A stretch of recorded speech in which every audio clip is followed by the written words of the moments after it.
मंचावर उपस्थित दादा, सगळे मान्यवर, वेळ खूप कमी आहे. 3 वाजता माझ्याकडे 2 गावाला छत्रपती शिवाजी महाराज पुतळ्याचं उद्घाटन त्या ठिकाणी आहे. त्यामुळे खूप लोक वाट बघत आहेत. तिथून मीराच्या पळास खेळायला एक मोठा कार्यक्रम आहे. तिथून जळगावला मीटिंग आहे, धरणगावला जायचं आहे. तुम्ही सगळ्या 4 तासात कसं करू होता. त्यामुळे नाव कोणाची घेत नाही, माफी मागतो आपली सगळ्यांची. उपस्थित सर्व कार्यकर्ते, बंधू भगिनी आणि पत्रकार मित्र, आज भारतीय जनता पक्षाच्या मध्यवर्ती कार्यालयाचं उद्घाटन या ठिकाणी झालेलं आहे. आणि आजपासून आपल्याला सगळ्यांना म्हणजे अतिशय मध्यवर्ती ठिकाणी, आणि पूर्वी या कार्यालयामध्ये मी येऊन गेलेलो आहे. मी यापूर्वी या कार्यालयात येऊन गेलेलो आहे, पण त्यावेळेला नेते वेगळे होते, आता वेगळे आहेत. तुमच्या गावातले हा थोडा बदल झालेला आहे. पण आज मला आनंद होतो आहे की आपण त्रिमूर्ती, ताई पण आहेत, भाऊ पण आहे, अमोल पण आहे. राजकारण कसं बदलत असतं ना. कधी वाटलं होतं का आपल्याला सगळे तिघजण एका व्यासपीठावर बसतील म्हणून आणि आम्ही मध्ये बसू म्हणून. पण आज राजकारणामध्ये काय होऊ शकतं तुम्ही बघितलं असेल. सोलापूरला किती भानगडी चाललेल्या आहेत, कोण कुठे येत आहे, कोण कुठे जात आहे. पण मला वाटतं की आता लोकांचा विचार पक्का आहे, निर्णय पक्का आहे की आता मुख्य प्रवाहामध्ये जायचं. आज देशामध्ये केंद्रस्थानी मोदीजी आहेत, राज्यामध्ये देवेंद्रजी या ठिकाणी आहेत, आणि त्यांच्या नेतृत्वाखाली जी घोडदौड चाललेली आहे, ज्या विकासाच्या दिशेने हा देश चाललेला आहे, हे राज्य चाललेलं आहे. आणि त्यामुळे प्रत्येकाला वाटतं, अगदी जे माजी आमदार आहेत, आम्हाला सगळ्यांना वाटतं की आता आपण भाजपमध्येच गेलं पाहिजे, एका मुख्य प्रवाहामध्येच गेलं पाहिजे. कशाला प्रवाहाच्या विरोधात उपवायचं, उपयोग काहीच होत नाही. आणि म्हणून आता सगळ्यांचा ओढा भाजपकडे या ठिकाणी आहे. आणि म्हणून आपण दररोज बघतात टी व्हीवर सगळे अनेक वर्ष काँग्रेसमध्ये, राष्ट्रवादी काँग्रेसमध्ये काम केलेले नेते आहेत, ते आता भारतीय जनता पक्षामध्ये प्रवेश करत आहेत. आणि निश्चित त्याचा फायदा आहे, आपल्या भागाला आहे, आपल्या विभागाला आहे, आपल्या तालुक्याला आहे, मतदारसंघात आहे. निश्चित तो होतोय, होणार आहे. आपण बघितलं असेल ते आमदार झाले, किती काय करत चाळीसगावचा झाला. आज चाळीसगावकडे जाऊन बघा, यावेळेला मंगेश दादा किती हजार मतं झाले तुम्ही? 86,000 मतं झालं. मी पुढच्या वेळेला तुम्हाला सांगेल 1.25 लाखाच्या वर मंगेश दादा त्या ठिकाणी होतो. अजूनही रेकॉर्ड तुटेल, अजूनही रेकॉर्ड तुटू शकतं 1.25 लाखाचं. इतकी लोकप्रियता त्यांची त्या ठिकाणी, इतकी कामाचा आवाका आहे, कामाची पद्धत त्यांची त्या ठिकाणी आहे. कार्यालयाचं आपण कौतुक केलं जाईल त्यांच्या.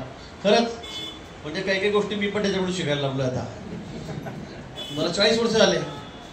1990 साली मी जामनेरचा सगळ्यात मोठा ग्रामपंचायत सरपंच झालो. 92ला माझी बायको झेडपी सदस्य झाली. ती पण 6-7 वेळा निवडून आलेली आहे. 3 वेळा झेडपी, 3 वेळा नगराध्यक्ष आहे. मी सुद्धा 7 वेळा आमदार झालो, 1 वेळा सरपंच झालो, म्हणजे 8 वेळा मी निवडून आलो सतत. पण माझ्यापेक्षा हुशार मंगेश दादा निघाला. अतिशय सुंदर असं कार्यालय, सुंदर असं काम, सगळी कॉम्प्युटर सिस्टीम त्यांनी त्या ठिकाणी उभी केलेली आहे. आणि मला अभिमान वाटतो की आपण एक तयार केलेला कार्यकर्ता. खरं म्हणजे मंगेश दादा मुंबईत होतं, तिकडे काय होतं, पासोऱ्यामध्ये, चाळीसगावमध्ये काही नव्हतं. पण आम्ही भेटलो,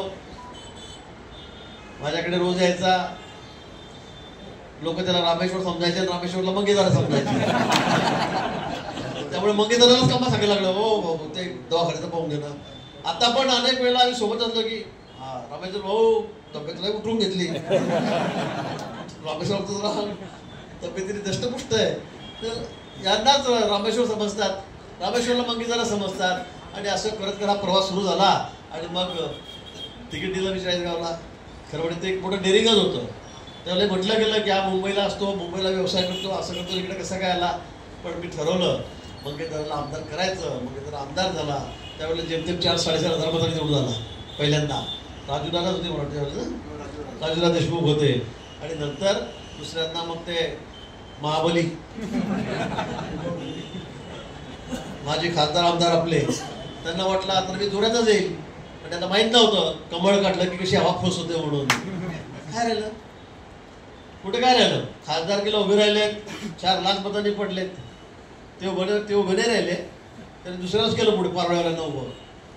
4 लाख मतांनी पडले. आता कुठे करायला फक्त भाषण करायचे, काहीतरी शिवीगाळ करायची, अर्वाचे बोलायचं. अरे त्यांना म्हटलं बाबा गेल्या पंचायत समितीचं निवडून दाखव, जेडपीला येऊन दाखव, त्याच्या गावाची ग्रामपंचायत तरी घेऊन दाखव.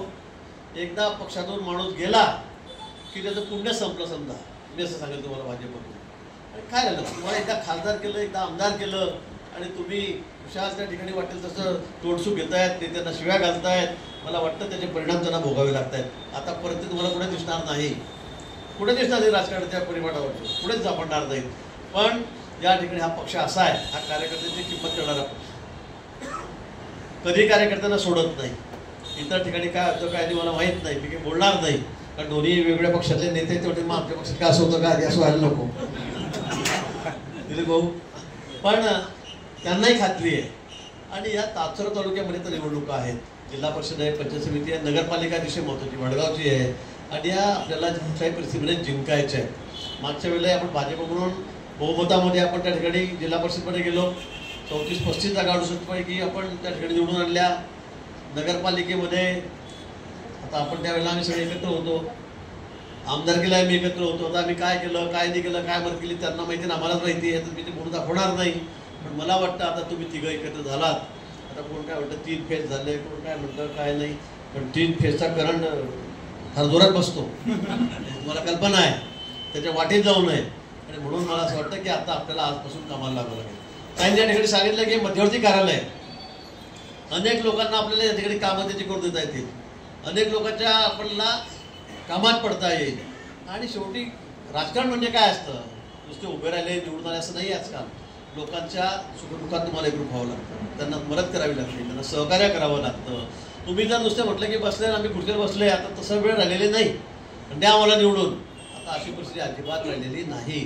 तुम्हाला लोकांमध्ये जावं लागेल, त्यांच्या संपर्कात राहावं लागेल, त्याच्या अडचणीच्या काळामध्ये असेल, सुखात असेल, दुःखात असेल, ते सहभागी व्हावं लागतं. आमच्यासारखे कार्यकर्ते, मी शाळा शिक्षकाचा मुलगा आहे का, काही नाही ना. समाज आहे किती, गुजर समाज 3,000 आहे 4.5 लाखापैकी, कुठे काय काहीच नाही. बाबूजी शिवलाल जैन हजारो कोटीचे मालक होते, हातीवर साखर वाटत होते, मी पहिल्यांदा उभा त्यांच्या विरोधात. मी 4 लाख रुपये जमा केले होते सगळ्या मार्केटमधून, तालुक्यातून, जिल्ह्यातून, इकडनं तिकडनं, आणि त्याच्यावर उभा राहिलो तुम्ही 4 लाख. आलो निवडून एकदा संधी मिळाली, तिच्या संधीचं सोनं गेलं. इतकी लोकांची सेवा करतो, इतक्या गरीब रुग्णांना मदत करतो. माझ्या तालुक्यामध्ये कोणी आजारी पडलं तर माझ्याशिवाय दवाखान्यात जातच नाही, आणि त्याचा सगळा उपचार मी फुकट करतो.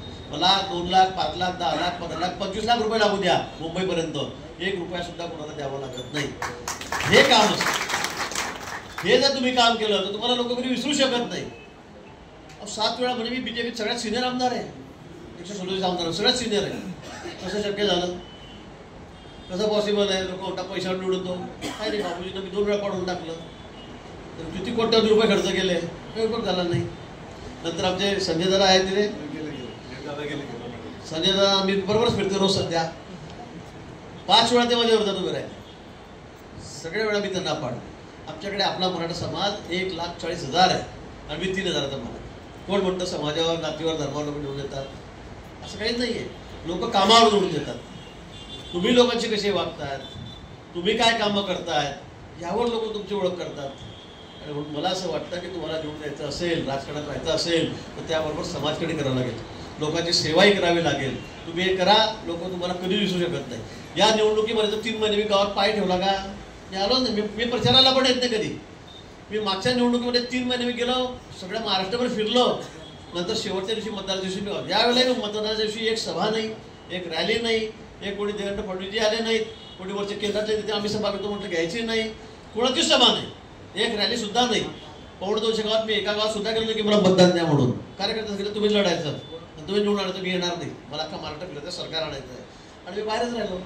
अगदी शेवटच्या दिवशी आलो, 5ला 5 मिनिट कमी असताना, प्रचार बंद व्हायच्या वेळेला माझं हेलिकॉप्टर जांभेला उतरलं, तर गाडी बसलो आणि फक्त प्रचारात मी मुक्ताईनगरला गेलो. मुक्ताईनगरची खाट पडवायला वाटलं, मी सांगितलं होतं, कारण ते माझ्याकडे 6 त्यांनी सभा घेतल्या आमच्या माता भाऊंनी. वाटेल तसं तोडसूक माझ्यावर घेतलं. मी म्हटलं तुम्ही जेवढं शिवाजी तेवढं देऊन घ्या, मी फक्त एकच जाईल शेवटच्या दिवशी, आणि तुमची खाट पडून टाकेल म्हटलं मी तिथे. आणि मी गेलो, एकच रात्रभर होतो, झालं जय श्रीराम, काही नाही राहिलं. आधी पण मुलगी पडली, आताही पडली. मी मी मी म्हणणाऱ्याची काय हालत झाली, तिथं मी म्हणजे भाजप, मी म्हणजे पक्ष, हा भाऊ, हा ना. तर बरं कसं तर काय, पक्ष आहेत म्हणून तुम्ही आहात, तर तुमची किंमत जरा 0 झालेली आहे.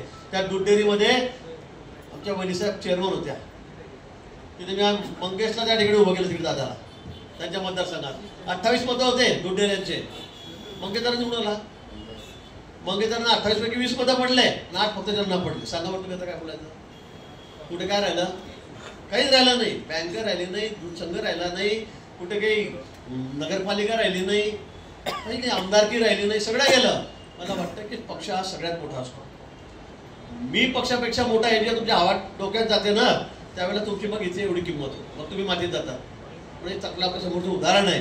म्हणून मला वाटतं की आपण चांगली लोकांची सेवा करा, चांगलं काम या ठिकाणी करा. कार्यकर्त्यांमध्ये एक त्याची भावना असली पाहिजे, सगळ्यांनी मिळून.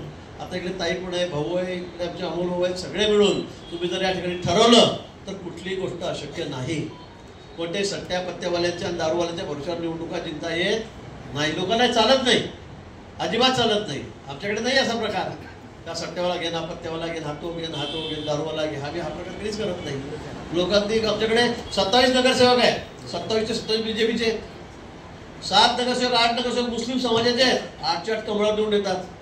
कोणाचं खातंच उघडत नाही, पंचायत समितीत उघडत नाही, झेडपीत उघडत नाही, मार्केट कमिटीत नाही, जीत प्रेसमध्ये नाही, शेतकी संघात नाही, नगरपालिकेमध्ये काहीच नाही, मग कुठेच नाही. शेंदुर्डीला तीच परिस्थिती आहे आणि जामनेरला तीच परिस्थिती आहे. आणि म्हणून मला वाटतं तुम्ही जर काम कराल, लोकांच्या कामात पडाल, तर लोक तुमच्या पाठीशी खंबीरपणे उभे राहतील. तिथे जात पात धर्म पैसा हा लोक बघत नाही. आणि म्हणून माझी आपल्या सगळ्यांना विनंती आहे की आता आपण सगळे एकत्रित होऊन या ठिकाणी कामाला लागायचं आहे. नगरपालिका जिंकणं काही फार कठीण नाही, मी तुम्हाला सांगतो, परत सांगतो. कोणाला किती वल्गना करू द्या, कोणाला किती गर्जना करू द्या, काही फरक पडणार नाही. लोकांच्या मनामध्ये स्थान निर्माण करा. लोकांना जाऊन सांगा की तुम्हाला सट्ट्यावाले पाहिजे का, पत्त्यावाले पाहिजे का, दारूवाले पाहिजे का, इकडे सगळं शहराचं स्वास्थ्य बिघडायचं आहे का. मला वाटतं लोक तुमच्या पार्ट्यामध्ये मतदान करतील. तिन्ही जण एकत्रितपणे, पण सगळ्यांनी एक दिलाने एक मताने काम केलं पाहिजे. कुठेही आपण कमी जास्त होता कामा नये. कुठे हा कसा तो कसा, याचं पायवड त्याचं पायवड. भाजपमध्ये अजिबात हे होत नाही, हे चालत पण नाही, हे होत नाही, चालत नाही. आणि म्हणून आपण जिल्ह्यामध्ये सुद्धा एवढी मुसंडी त्या ठिकाणी मारलेली, सगळ्या क्षेत्रात आपण त्या ठिकाणी पुढे चाललेलो आहोत. आणि आता तर आपण तिघी जण एकत्रित झालेलो आहोत. आमचं सगळ्यांचं बोलणं झालेलं आहे. मंगेश दादाही या ठिकाणी आहेत, ते सुद्धा जवळ असल्यामुळे ते लक्ष घालतील या ठिकाणी. मी तर आहेत, पण माझ्याकडे 5 जिल्ह्यात उत्तर महाराष्ट्र जबाबदारी माझ्याकडे. नंदुरबार आहे, धुळे आहे, नाशिक आहे, नगर आहे, जळगाव आहे, 5 जिल्ह्याची जबाबदारी माझ्याकडे आहे. त्यामुळे मला काही फार येणं जमणार नाही. पण मंगेश दादांकडे आता सगळी जबाबदारी आहे दादा. त्याच्यामुळे काय सगळं साहित्य जे असेल, बिल्ले, झेंडे, टोप्या, मंगेश दादाच बघतील. चालेल ना दादा, तुमच्यावर जास्त विश्वास झाला माझ्यापेक्षा, त्यामुळे तुम्ही ती काळजी करू नका. पण आपण सगळ्यांनी एकत्रित होऊन ही निवडणूक कशी जिंकता येईल आजपासून त्याकडे लक्ष द्यायचं आहे. घराघरात जाऊन, गल्ली गल्लीत जाऊन, आपापल्या प्रभागात, वार्डात जाऊन लोकांना आपली भूमिका समजून सांगायची आहे. समजून सांगा. आणि त्यातल्या त्यात अमोलने तर करच केला. अजून तर आम्ही फारमाही मागवले लोकांचे, कोणाला उमेदवार व्हायचं आहे, कोणाला अध्यक्ष व्हायचं आहे, कोणाला नगरसेवक व्हायचं आहे. त्याच्या आधी या बाजाराने हिरवा सिग्नल लिहून टाकला. म्हणजे मग आमची काय किंमत राहिली. आता आमच्या मागे कोण फिरेल आम्हाला तिकीट द्या म्हणून. असं नसतं का, शेवटच्या क्षणी असतं. शेवटपर्यंत आमचा थोडा भाव वाढला पाहिजे ना.